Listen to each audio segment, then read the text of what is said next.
Hi all friends, welcome to MTM political talk. Sri Lankan president തിരഞ്ഞെടുപ്പുമായി ബന്ധപ്പെട്ട് നമ്മൾ ഒരുപാട് വീഡിയോകൾ ചെയ്തിരുന്നല്ലോ.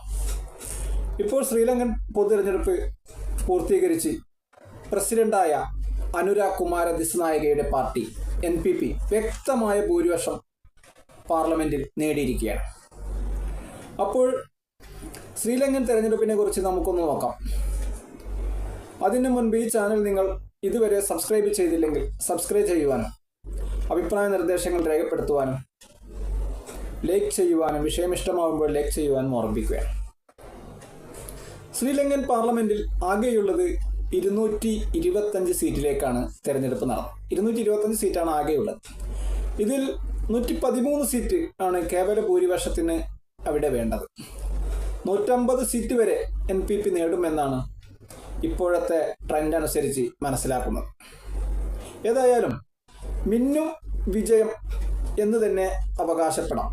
ഇലക്ഷൻ നടപടിക്രമങ്ങൾ പൂർത്തീകരിച്ച് ഇലക്ഷൻ കമ്മീഷൻ ഫലം പ്രഖ്യാപിക്കുവാൻ ഇനിയും കാത്തിരിക്കേണ്ടതായി വരും. എന്നാലും വിജയം NPP ഉറപ്പിച്ചു കഴിഞ്ഞു. 137 സീറ്റിൽ ഇപ്പോൾ തന്നെ വിജയം ഉറപ്പിച്ചു കഴിഞ്ഞു. കഴിഞ്ഞ വ്യാഴാഴ്ചയായിരുന്നു അവിടുത്തെ വോട്ടെടുപ്പ്. 65% പോളിംഗ് ആണ് രേഖപ്പെടുത്തിയത്.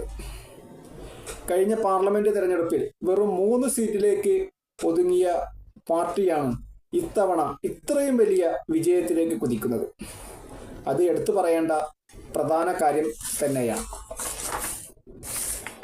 ജനസംഖ്യയുടെ കണക്ക് പറയുമ്പോൾ കേരളത്തിന് പിന്നിലാണ് ശ്രീലങ്കയുടെ ജനസംഖ്യ.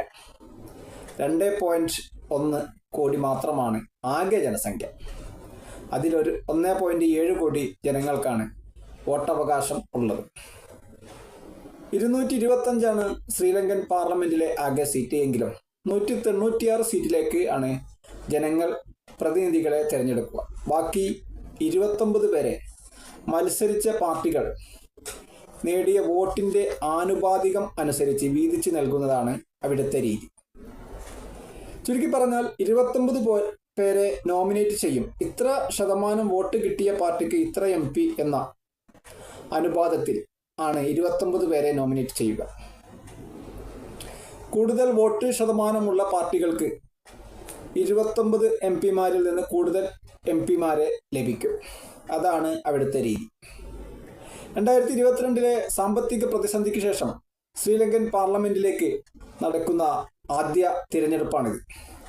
എന്തായാലും പ്രതിസന്ധിക്കും പ്രസിഡന്റും പാർലമെന്റും ഒക്കെ ഒരു പാർട്ടിയും ഒരു നേതാവും ആയതിനാൽ ഭരണപ്രതിസന്ധി ഉണ്ടാവുകയില്ല. നല്ലൊരു ഭാവി നമുക്ക് അവർക്ക് ആശംസിക്കാം. നിർത്തുന്നു. അടുത്ത വിഷയവുമായി ഉടനെ എത്താം. നന്ദി, നമസ്കാരം.